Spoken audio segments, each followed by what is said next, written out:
है, तो आज जो हम टॉपिक शुरू कर रहे हैं कौन सा, मुगल साम्राज्य, यानी कि भारत में सर्वाधिक लंबी अवधि तक चलने वाला साम्राज्य की हम बात करने वाले हैं। ठीक है, मुगल साम्राज्य। और इस मुगल साम्राज्य की जो भारत में नींव रखी थी, किसने रखी थी? बाबर ने। और मुगल साम्राज्य जो दिल्ली में स्थापित हुआ आपका, तो जो बाबर इसकी स्थापना करते हैं 1526 में, और इनका जो कार्यकाल रहता है 1530 तक का रहता है। ठीक है, तो मुगल साम्राज्य बाबर क्या रहे? इसके संस्थापक रहे। अब दिल्ली से अफगानों की सत्ता को हटाना और अपनी सत्ता को स्थापित करना, ये कोई आसान काम तो है नहीं। अब इसके लिए एक तो क्या है कि भैया आपको एक नई जगह में जाने, जहां आपका मूल है भी नहीं, वहां पे जाके किसी सत्ता को हटा के अपना राज कायम करना, तो बड़ा टफ होता है ये सारी चीजें। तो इसके लिए एक तो आपके पास क्या होनी चाहिए? कूटनीति, यानी कि आपके पास दिमाग होना चाहिए अपनी राजशाही को स्थापित करने के लिए। दूसरा, शक्ति इतनी होनी चाहिए, और ये दोनों चीज ही किसके पास है थी? बाबर के पास। तो बाबर के जो हम भारत में जब स्थापित करता है राज्य, तो हम उसके लिए हमारे दिमाग में एक ही चीज आती है, वो है पानीपत का युद्ध। ठीक है, तो ये पानीपत के युद्ध तक वो तैयार कैसे हुआ, और वो कौन सी परिस्थिति जिन्होंने बाबर को इस युद्ध में जीतने लायक बनाया, तो उसके लिए उसके प्रारंभिक जीवन के बारे में जान लेते हैं। ठीक है, अगर बाबर के प्रारंभिक जीवन के बारे में हम जानेंगे तो हम इस स्थिति को आराम से समझ जाएंगे कि पानीपत के युद्ध में वो जीता कैसे।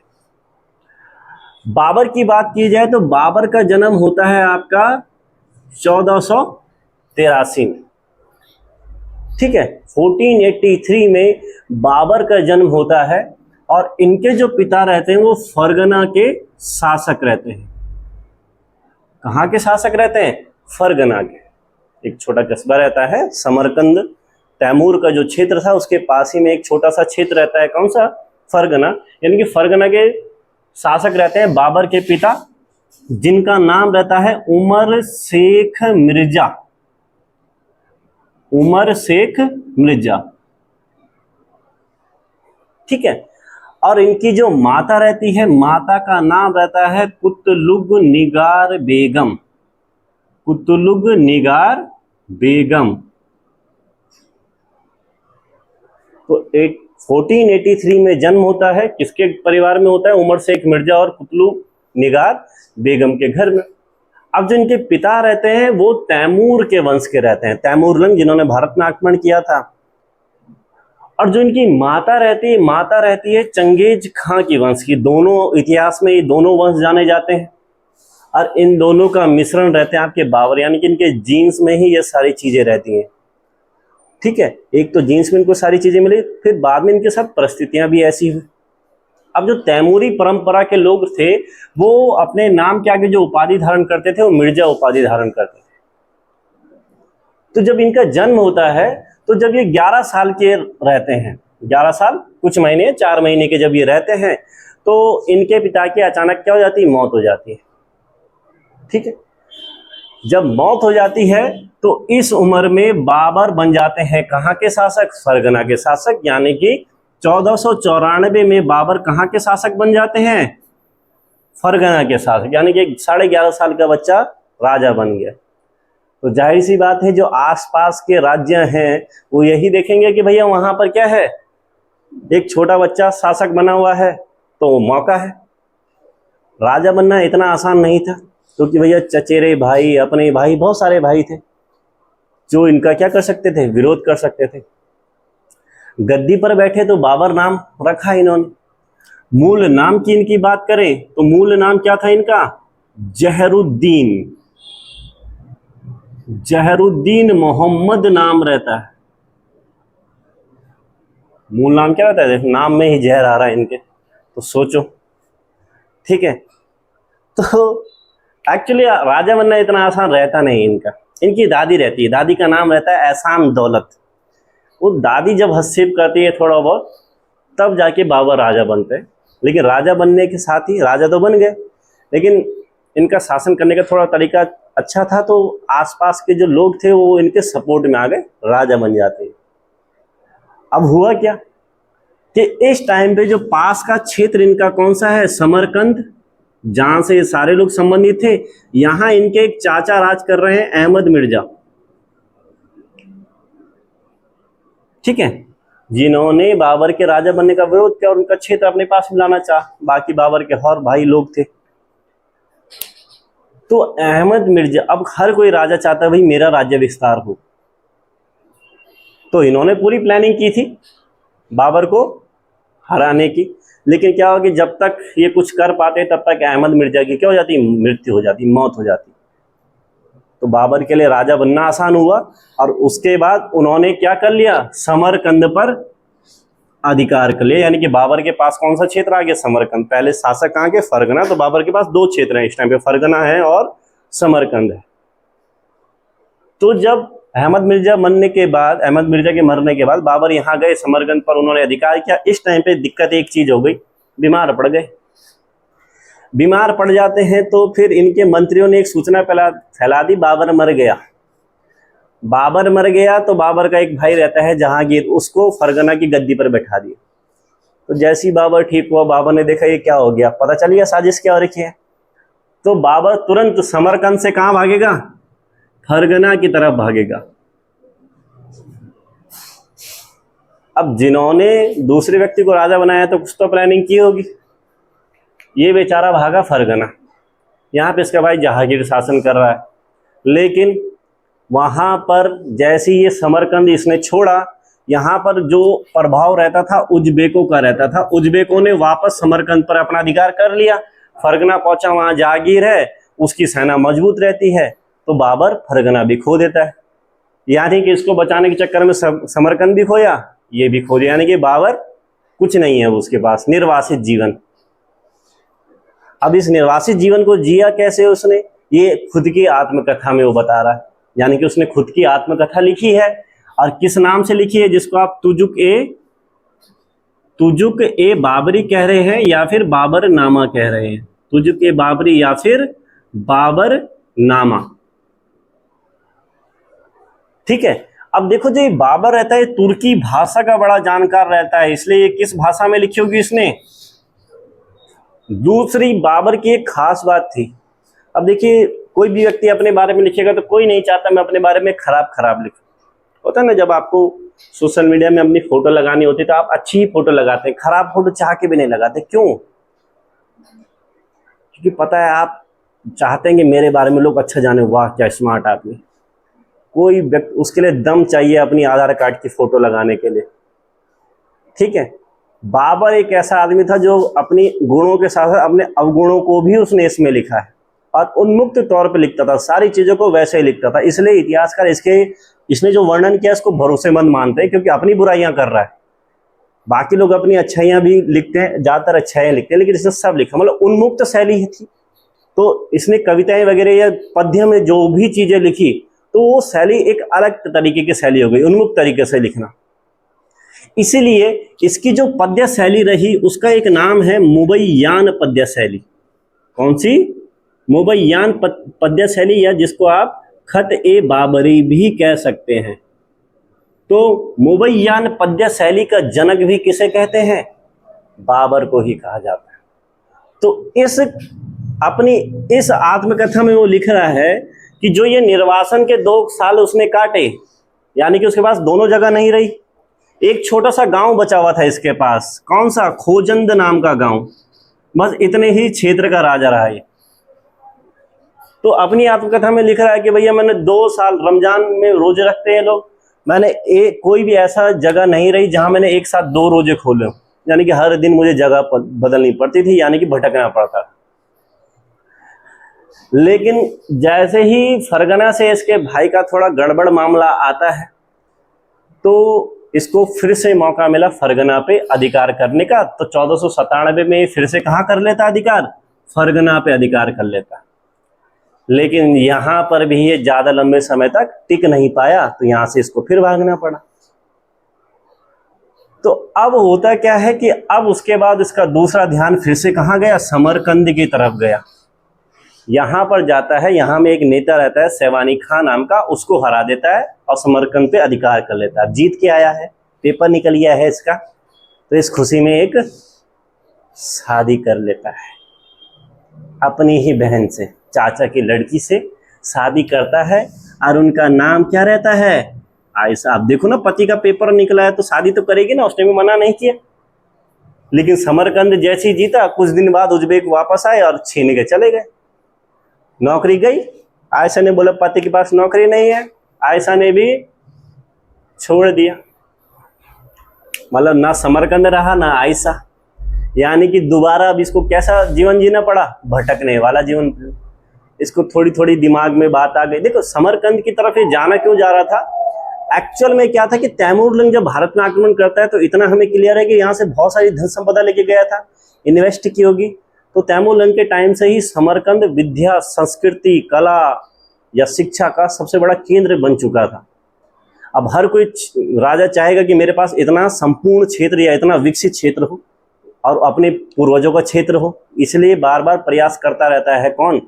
बाबर, वहां पर अधिकार करने का। लेकिन बात यह है कि अगर हम उन क्षेत्रों की बात करें, अफगानिस्तान, ईरान वाले क्षेत्रों की बात करें, ज़्यादा उपजाऊ क्षेत्र है नहीं, परिस्थितियां टफ हैं, तो भैया चीज़ें कम हैं, तो हर कोई लड़ेगा बड़े खतरनाक तरीके से। तो उनके लड़ने का तरीका, बार बार युद्ध करने के तरीके से उनकी पद्धति बहुत ज़्यादा विकसित हो चुकी थी। अब बाबर इसलिए उनके सामने टिक नहीं पा रहा था। लेकिन ये था कि लगातार युद्ध करने से वो नई नई चीज़ें सीख भी रहा था, जिसका प्रयोग कहाँ करेगा? भारत में करेगा। तो जब उसको लगा कि यार ये पश्चिम की तरफ विस्तार करने से थोड़ा दिक्कत आ रही है, तब उसने सोचा कि अब कहाँ चलते हैं? पूर्व की तरफ चलते हैं, दक्षिण पूर्व की तरफ। दक्षिण पूर्व की तरफ कौन है? भारत है। तो यहां पर वो आता है और होता क्या है कि जो एक कुंजुंद नाम की जगह होती है, कुंदुज नाम की जगह होती है, यहाँ का एक गवर्नर रहता है खुसरो नाम का। वो हार जाता है तो उसके सैनिक बड़े परेशान हो जाते हैं, हारता रहता है। तो उसके सैनिक बाबर की सेना में मिल गए, तो उसकी सेना थोड़ी बड़ी हो जाती है और उस सेना की मदद से ही 1504 में बाबर क्या कर लेता है? काबुल पर अधिकार। कहाँ अधिकार कर लेता है? काबुल पर अधिकार कर लेता है 1504 में। अब धीरे धीरे यहां से अब यहां पर वो अपना विस्तार करना शुरू करेगा और 1507 तक वो कंधार पर भी अधिकार कर लेता है। जब यहाँ पे अधिकार कर लेता है, यहाँ का क्षेत्र बदख्शा भी जीत जाता है, काफी क्षेत्र जीत जाता है यहाँ के। इसके बाद जो उसके पूर्वजों की एक परंपरा थी, तैमूरी परंपरा, तैमूरी परंपरा में वो क्या करते थे? मिर्जा की उपाधि लिया करते थे। ये इस उपाधि को छोड़ देता है और अब वो जो उपाधि अपनाता है, वो उपाधि अपनाएगा पादशाह या बादशाह की। पादशाह या बादशाह की उपाधि 1507 में अपनाता है। ठीक है,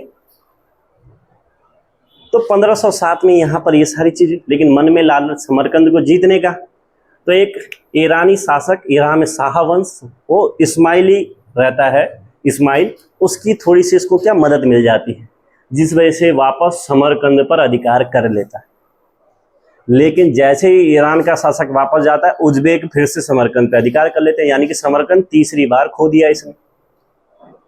अब जब इसने खो दिया तो अब इसका मन थोड़ा सा क्या हो गया? कच्चा कच्चा सा हो गया, यानी कि 1512 के करीब से। तो उसके बाद 1512 से 1525 तक ये काबुल का ही शासक रहा। ठीक है, प्रयास बहुत बार किया। तो जब उसको लग गया कि अभी ऊपर विस्तार करना ठीक नहीं है, तो अब उसका क्लियर हो गया कि अब मुझे कहाँ करना है? भारत की तरफ विस्तार करना है। और अपनी आत्मकथा में ये क्या लिख रहा है कि मुझे भारत पर आक्रमण करने की जो क्या मिली, उम्मीद या प्रेरणा कहते हैं, वो एक अमीर से मिली थी, जिसने कहा था भाई हिंदुस्तान धन का खजाना है, आपके लिए आसान है, आप वहां जाइए। ये बाबरनामा में खुद लिख रहा है। इसके अलावा जब वो यहाँ पर विस्तार करे जा रहा था, जब भारत पर वो अपना विस्तार किए जा रहा था, तो यहाँ के कुछ लोगों ने उसको निमंत्रण भेजने शुरू कर दिए। अब जब बाबर ये सारी चीजें कर रहा है, इस टाइम पे दिल्ली में जो शासन चल रहा है वो लोधी वंश का चल रहा है। कौन सा वंश है? लोधी वंश। और लोधी वंश का अंतिम शासक क्या नाम है? इब्राहिम लोधी। इब्राहिम लोधी से कुछ लोग नाराज है। अब वो लोग कौन कौन हैं? एक है आपका दौलत खां लोधी, एक है आपका आलम खां, और एक इन लोधियों से परेशान जो राजपूत है राणा सांगा। इन तीन लोगों ने निमंत्रण भेजा था किसको? बाबर को। अब होता क्या है कि जब ये लोग निमंत्रण भेज रहे हैं, तो इन लोगों ने तो इसलिए निमंत्रण भेजा कि ये तैमूर का वंशज है, भारत आएगा, लूटेगा, चले जाएगा और हम यहाँ के राजा बन जाएंगे। इन्होंने ये, लेकिन बाबर कुछ और ही प्लानिंग करके चल रहा है। बाबर देख रहा है कि भैया वहां पर जो सत्ता है, उसी सत्ता के कुछ लोग मुझे क्या निमंत्रण भेज रहे हैं, इसका मतलब शासन वहां पे क्या है, कमजोर है। वो स्थिति भाप रहा है कि वहां पे लोग कमजोर हैं। इसलिए इन लोगों के निमंत्रण पर और जो अपनी आत्मकथा हम लिख रहे हैं, अमीर की प्रेरणा मिलने से वो भारत पर युद्ध करने की प्लानिंग करने लगता है। और फिर हमें युद्ध पढ़ते हैं, पानीपत का युद्ध। लेकिन पानीपत का युद्ध उसका पहला युद्ध नहीं था, उससे पहले भी वो कुछ युद्ध भारत के खिलाफ कर चुका था। वो युद्ध किस लिए थे, यहाँ की स्थिति को जानने के लिए। ठीक है, अब डायरेक्टली भैया काबुल से और डायरेक्टली दिल्ली पे तो अटैक नहीं कर सकता, उसके लिए बीच का क्षेत्र जीतना पड़ेगा। डायरेक्टली करेगा तो भैया लड़ते लड़ते दिल्ली तक नहीं पहुंच पाएगा। इसलिए हुआ क्या कि भारत पे पानीपत के युद्ध से पहले वो 5 बार आक्रमण कर चुका था। सबसे पहला आक्रमण उसने जो किया वो 1519 में किया, और किस जाति के खिलाफ किया, यूसुफ जाई जाति के खिलाफ। ठीक है, इस जाति के खिलाफ, और उसको एक लेटर भेज दिया, भैया ऐसा है, वो दुर्ग है जो आपका वो खाली कर दो। दुर्ग कौन सा है, बाजोर का दुर्ग। यानी कि पहला युद्ध बाजोर का युद्ध कहलाता है। अब बाजोर के साथ साथ भीरा पर विजय प्राप्त कर ली, लेकिन जब तक वो काबुल छोड़ के यहां आता उसके यहां विरोध हो जाता। उसको पता चला मेरा एक क्षेत्र है बदख्शा, वहां पे विरोध हो गया है, तो ये वहां चले जाता है। दोबारा फिर युद्ध किया इसने, इसी साल युद्ध किया। इस बार उसने फिर से बाजोर भीरा को जीतते हुए पेशावर पे प्रयास किया। पेशावर आया, फिर वो वापस चले गए क्योंकि उसके एक क्षेत्र में क्या, कंधार वाले क्षेत्र में फिर से विरोध हो गया। तो जब वो यहाँ पे बार बार जीत रहा होता है, इसी टाइम पे दौलत खान लोधी उसको निमंत्रण देता है। ठीक है, इसलिए वो, अब उसे पता है कि भाई दौलत खान लोधी है कौन, वो पंजाब का गवर्नर है, जो आपका दीपालपुर वाला क्षेत्र है वहां का गवर्नर है। और ये मेरे को निमंत्रण भेज रहा है, यानी कि मैं जब पंजाब में जाऊंगा तो ये मेरा सपोर्ट करेगा। अब दौलत खान लोधी से पहले आलम खां उससे कांटेक्ट कर चुका था, दोनों लोग उससे बात कर चुके थे, दोनों को उम्मीद थी आएगा, हम राजा बनेंगे, हमें बड़ा क्षेत्र मिलेगा। फिर आया 1520 में, 2 बार पहले कर लिया था, 1520 में फिर से आता है और आपका दीपालपुर हो गया, जालंधर हो गया, इन क्षेत्रों पर अटैक कब्जा कर लेता है। कब्जा कर लेता है तो होता क्या है कि जो दीपालपुर, जहां का गवर्नर दौलत खां रहता है, ये दीपालपुर ये आलम खां को सौंप देता है। ठीक है, और दौलत खां को सौंपता है जालंधर।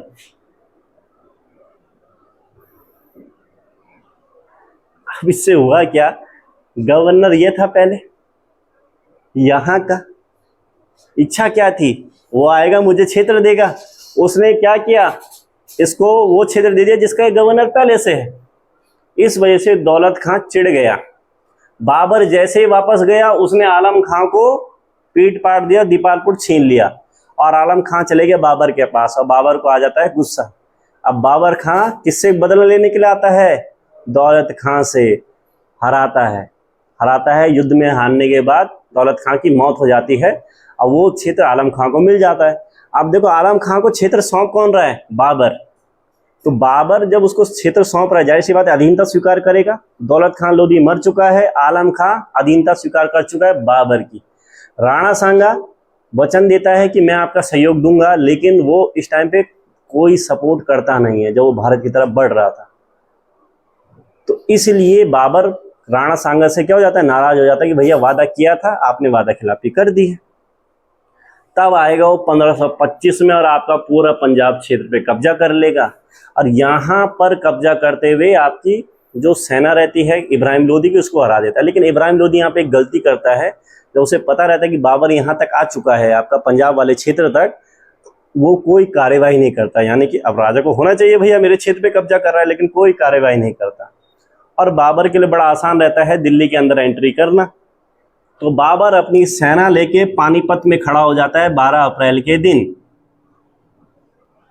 युद्ध होता है 27 अप्रैल को, लेकिन बाबर यहां कब पहुंच गया, 12 अप्रैल के दिन। अब देखो बाबर को इसीलिए तेज तर्रार और एक अच्छा शासक माना जा रहा है, यानी कि एक अच्छा कूटनीतिज्ञ या एक अच्छा युद्ध करने वाला कहा जा रहा है। अब पानीपत का युद्ध यहाँ पहले ही आ गया हो। पहले क्यों आ जाता है? अब इस चीज को कनेक्ट करते हैं पीछे से। देखो, वो युद्ध बहुत लोगों से लड़ा, ठीक है, बहुत लोगों से युद्ध लड़ने के कारण बंदूक चलाना सीख गया कि बंदूकों का उपयोग कैसे करते हैं। ईरानियों से सीखता है बंदूकों का प्रयोग, ठीक है। तुर्की लोगों से सीखता है क्या?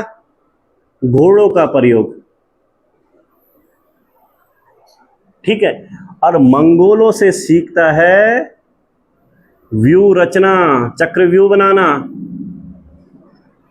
ये सारी चीजें सीखता है वो, ठीक है।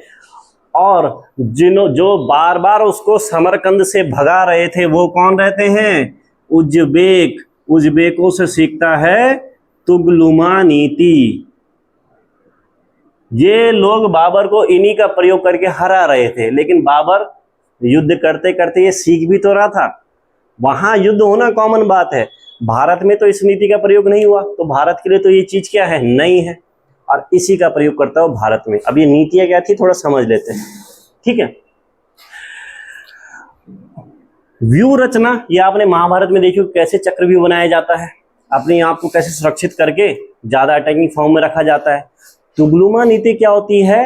एक तो जो युद्ध करने जाएंगे यानी कि फ्रंट सेना। तुगलुमा नीति क्या होती है? पीछे खड़ा दल, यानी कि बैक सिंगर सुना है आपने, पार्श्व गायक जिसको कहते हैं।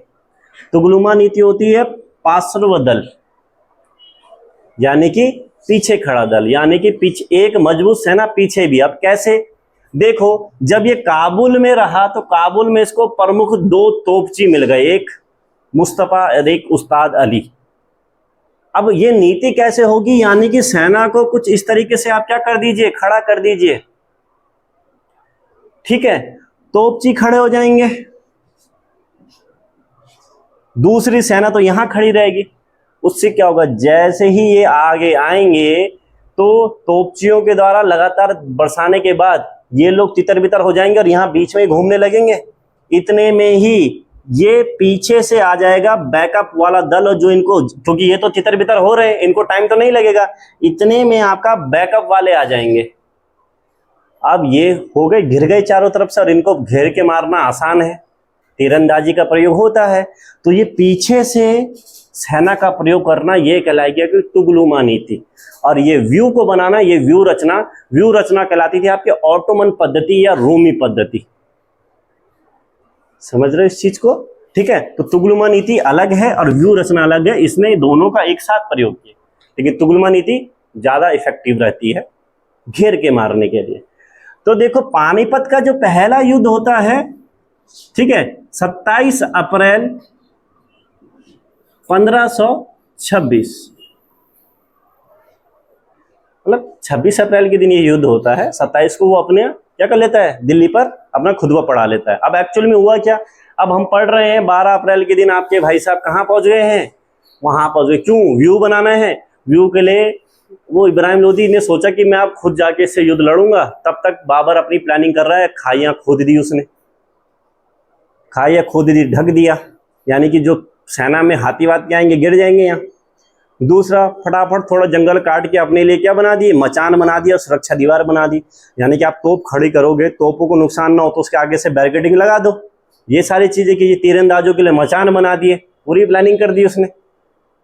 और इस प्लानिंग का फायदा उसको ये हुआ कि पानीपत का युद्ध आधा दिन भी नहीं चला, बहुत ही जल्दी इब्राहिम लोदी क्या हो जाता है, हार जाता है, मारा जाता है। दिल्ली सल्तनत का पहला ऐसा शासक इब्राहिम लोदी जो युद्ध क्षेत्र में मारा गया, बाकी और कोई युद्ध क्षेत्र में नहीं मारा। तो बड़ी आसानी से पानीपत का युद्ध जीत गया कौन? लेकिन पानीपत की विजय, देखो, आप कहीं के स्वतंत्र शासक तभी माने जाओगे जब आपका विरोध करने वाला कोई नहीं है। इसलिए पानीपत के युद्ध से मुगल शासन की शुरुआत तो हुई, लेकिन अभी मुगल सत्ता ठीक तरीके से स्थापित नहीं हुई, क्योंकि उसका विरोध करने वाले राजपूत यानी कि राणा सांगा यहां पे। अब हुआ क्या कि पानीपत का जैसे युद्ध होता है, दूसरा युद्ध कौन सा, कनवाहा का युद्ध होता है। कनवाहा, या जिसको आप क्या पढ़ते हैं, खानवा का युद्ध। ठीक है, इसका युद्ध, खानवा का युद्ध। अब ये युद्ध क्यों हुआ? देखो, राणा सांगा, बाबर राणा सांगा से क्यों चिढ़ा हुआ है? बोला था कि मदद करूंगा, लेकिन मदद नहीं की है। दूसरा, राणा सांगा ने सोचा क्या था, ये आएगा चले जाएगा, तो अधिकार करके बैठ गया। राणा सांगा राजपूतों के बीच में अपना विस्तार कर रहा था, सबको भड़का रहा था बाबर के खिलाफ। दूसरा, मुगलों ने अफगानों को हराया था, इब्राहिम लोदी यानी कि लोदी वंश, अफगान वंश, तो इब्राहिम लोदी हार चुका था। इस वजह से अफगान भी किसके साथ मिल गए? राणा सांगा के साथ मिल गए। अफगान लंबी चौड़ी कद का, ठीक है, राजपूत लड़ने में माहिर। अब वो लोगों ने अपनी सेना बना ली, फिर अपनी सेना बना ली तो आगरा के पास एक और क्षेत्र बयाना। कौन सा क्षेत्र? बयाना। बयाना के शासक को पीट दिया राणा सांगा की सेना ने।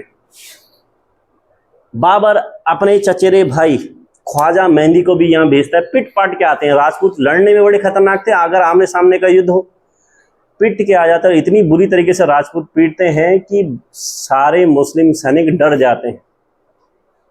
अब यहां पर दो चीज थी बाबर के पास, या तो भाग जाए या लड़े और इतिहास में अमर हो जाए। तो ये महान शासक की निशानी होती है कि वो परिस्थितियों से घबराता नहीं है। वो यहाँ पर बैठा रहता है जब दरबार में, तो प्याला रहता है, गिलास में फोड़ देता है वो शराब का, सौगंध खाता है कि आज से शराब नहीं पियेंगे, क्योंकि धर्म के अनुसार। अभी तक तो धर्म को नहीं मान रहा था, लेकिन क्या है कि लोगों को इकट्ठा करने के लिए धर्म बहुत अच्छी चीज है, वो धार्मिक माध्यम चुन लेता है वहां पे, और बोलता है कि शराब छोड़ो, ये भी कोई जीना है, इस शरीर पे मौत का अधिकार है। ठीक है, इस शरीर पे, क्योंकि मौत तो आनी है, डिपेंड तुम लोगों पे करता है कि वो मौत कैसे आए, कायरों की तरह मौत आए या वीर गति होके शहीदों की तरह मौत आए। यानी कि भाई जीना है, अगर ऊपर जाना है, कर्मों का हिसाब देना है, तो ये बोलने के लिए तो कि हम निडर होके लड़े थे। तो एक इसको क्या कहा गया? जिहाद कहा गया। यानी कि इसने यहाँ पे जिहाद का नारा दे दिया। बहुत लंबी स्पीच देता है, यानी कि सैनिक अब हो गए मोटिवेट। अब मोटिवेशन बड़ा इंपॉर्टेंट चीज है। मोटिवेशन में आदमी बहुत ऐसे अभी देखो, नॉर्मली आपको बोला जाए कि यहाँ से 15-20 किलोमीटर की दौड़ मारनी है, तो आप मार लोगे, ऐसा नहीं है, लेकिन समय ज्यादा लगेगा। लेकिन 2 कुत्ते पीछे छोड़ दिए अगर, तो 15 किलोमीटर क्या ऋषिकेश भाग जाओगे। अभी पूरे साल भर जितना नहीं पढ़ते, पेपर से एक रात पहले किताब 4 बार पढ़ लेते हैं। डिपेंड कर रहा है स्टिमुलस यानी कि मोटिवेशन क्या है। यहाँ पे उसने अपने सैनिकों को क्या मोटिवेशन दे दिया, सैनिक अब तो जो होगा देखा जाएगा। तो जाहिर सी बात है, नीतियां उसके पास है, उसको बस सैनिक ही चाहिए थे उन नीतियों को लागू करने के लिए, और यहाँ के लोगों के लिए वो नीतियां बहुत नहीं है, इसलिए वो दूसरा युद्ध जीत जाता है। राणा सांगा हार जाता है इस युद्ध को, मारा नहीं जाता राणा सांगा इसमें। होता है ना कि तुरंत संधि के लिए मान तो जाता है वो कि भैया देखो मरता क्या ना करता, लेकिन जो उसके अपने ही सामंत लोग रहते हैं कैंप में, उसको जहर पिला के मार देते हैं। तो राणा सांगा की कंडीशन हो गई खत्म। बाबर यहाँ पे ये जान चुका था कि राजपूत लोग बड़े क्या हैं, खतरनाक है भैया, इसलिए उसने कभी भी राजपूत के खिलाफ कोई युद्ध नहीं लड़ा। सिर्फ एक राजपूत के खिलाफ लड़ता है, वो मेदिनी राय। मेदिनी राय वो व्यक्ति था जो राणा सांगा की तरह बाकी राजपूतों को इकट्ठा कर रहा था और राणा सांगा की मदद कर रहा था। तो उसने बोला भैया इसको तो हराना पड़ेगा, इसलिए वो एक राजपूत शासक के खिलाफ फिर से युद्ध लड़ता है, और वो युद्ध चंदेरी के दुर्ग पर कब्जा करता है। तो ये युद्ध आपका लड़ता है 29 जनवरी 1528 को युद्ध लड़ता है। किसके खिलाफ लड़ा? मेदिनी राय के खिलाफ। मेदिनी राय जब तक राणा सांगा के साथ था तब तक ठीक था, लेकिन अब अकेला पड़ चुका था।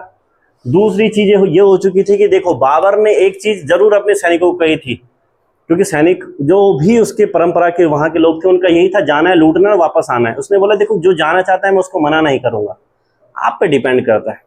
तो बहुत कम सैनिक वापस गए, बाकियों ने बोला कि नहीं हम इन्हीं का साथ देंगे। साथ दे नहीं पाए तो आराम से उसने चंदेरी वाले यानी कि मेदिनी राय को भी आसानी से क्या कर दिया? परास्त कर दिया। तो राजपूतों को तो खामोश कर दिया उसने यहाँ पे। लेकिन इब्राहिम लोदी को मारा था पहले युद्ध में। इब्राहिम लोदी का एक भाई रहता है, यानी कि सिकंदर लोदी जो रहता है उसका एक बेटा रहता है, उसका नाम रहता है महमूद लोदी, जो भाग गया था बिहार की तरफ। ठीक है, अब बाबर को ये पता चला कि भैया वहाँ है, और अफगानों को अपने साथ क्या कर रहा है, मिला रहा है। तो उसने घोषणा जारी करवा दी, कोई इसको अपने यहाँ शरण नहीं देगा।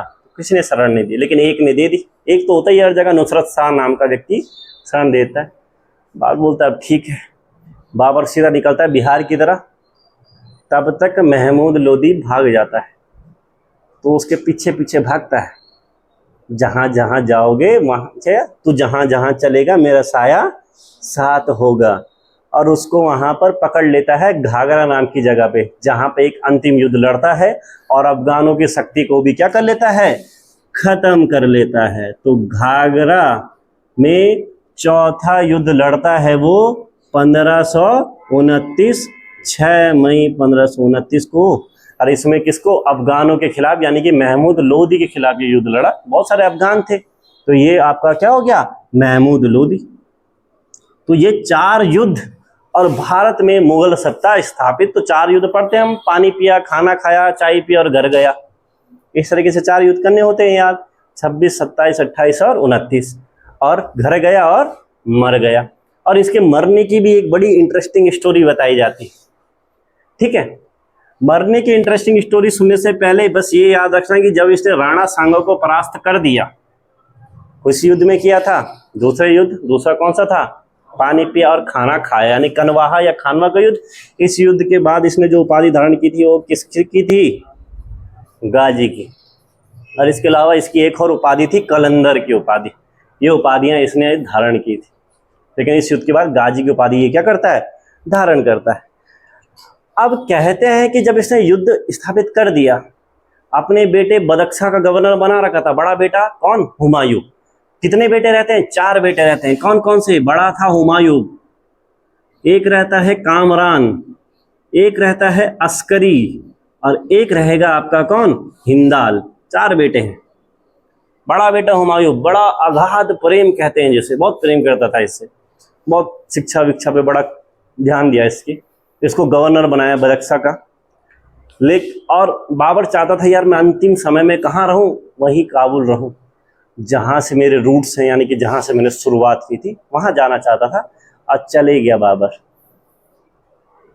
जाता है कराची तक पहुँच जाता है, लेकिन तब तक उसको सूचना मिलती है कि हुमायूं क्या हो गया है, बीमार पड़ गया है।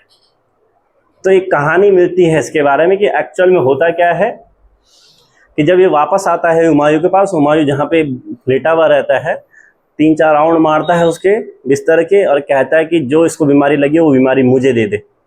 और कहते हैं कि इसके बाद हुमायूं ठीक होना शुरू हुआ और बाबर बीमार होना शुरू हुआ। तो जिस दिन बाबर की मृत्यु हुई उस दिन हुमायूं ठीक हो चुका था, और बाबर ने मृत्यु से पहले घोषणा कर दी कि नेक्स्ट उत्तराधिकारी कौन होगा, हुमायूं होगा।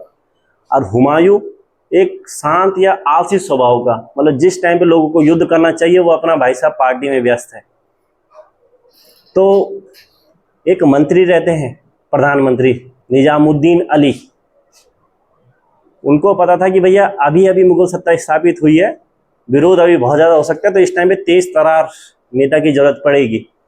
तो उसने प्लानिंग की थी मेहंदी ख्वाजा को राजा बनाने की, जो चचेरा भाई था, जो यहाँ पर घाघरा के ये खानवा के युद्ध में किससे हार गया था, राणा सांगा की सेना से। इस वजह से ही 26 मार्च को ये मरता है बाबर, 29 मार्च के दिन, यानी कि इतने दिन डिले किसके कारण हुआ था, निजामुद्दीन अली के कारण डिले हुआ था। राजा बनाना किसको चाह रहा था, मैं ख्वाजा मेहंदी को, लेकिन सपोर्ट उतना नहीं मिल पाया, इसलिए हुमायूं गद्दी पर बैठता है